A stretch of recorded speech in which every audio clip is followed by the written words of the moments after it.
This is a third video on converting radian measures to degree measures.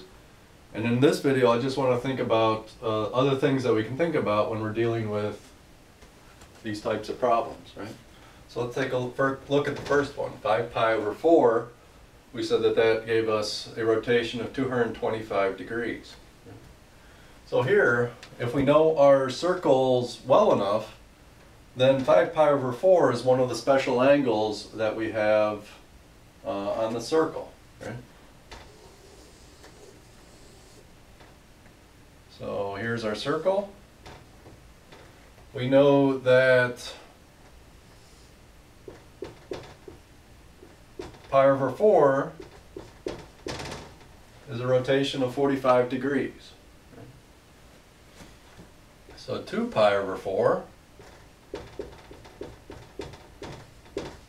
is a rotation of 90 degrees. 2 pi over 4 is usually thought of as just pi over 2.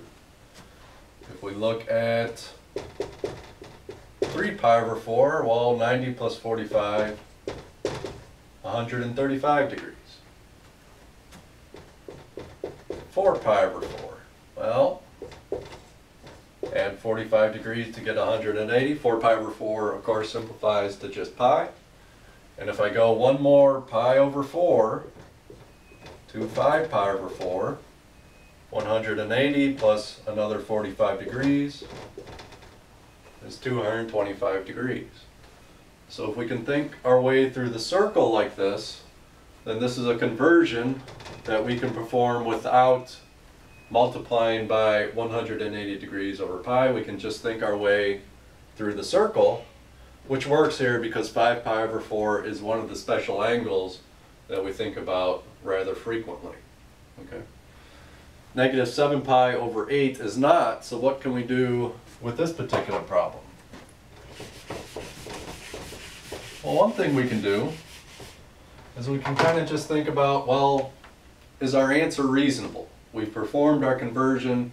I've got some doubts about it. Did I really do the right thing? Well, here's our circle. Here's 0. And we're rotating negative 7 pi over 8. So I want to think about that side over here as a negative pi, right? Half a rotation in the negative direction. I'm sorry, half a revolution in the negative direction. So negative pi there, right? Well, negative 7 pi over 8, let's see. I know that negative 7 pi over 8 is not quite all the way to negative pi, but it's also a little bit farther than negative 6 pi over 8, or negative 3 pi over 4, right? And this is one of the angles that I know a lot because I work with the circle with all the special angles on it. So negative 3 pi over 4 is right down there, right? And this is actually halfway in between. Okay. So let's think about negative 315 over 2.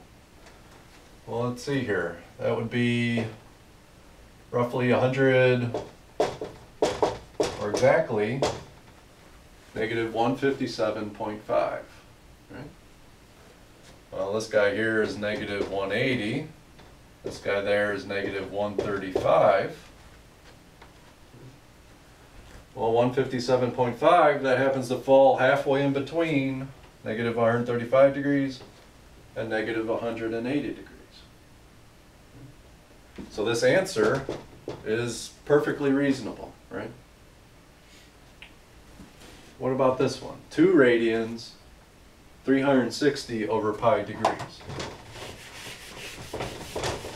2 radians is a strange radian measure because we're used to seeing pi's in our radian measures all the time, especially the special angles that we work with.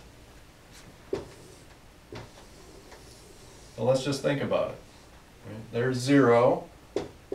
There's pi radians, which is about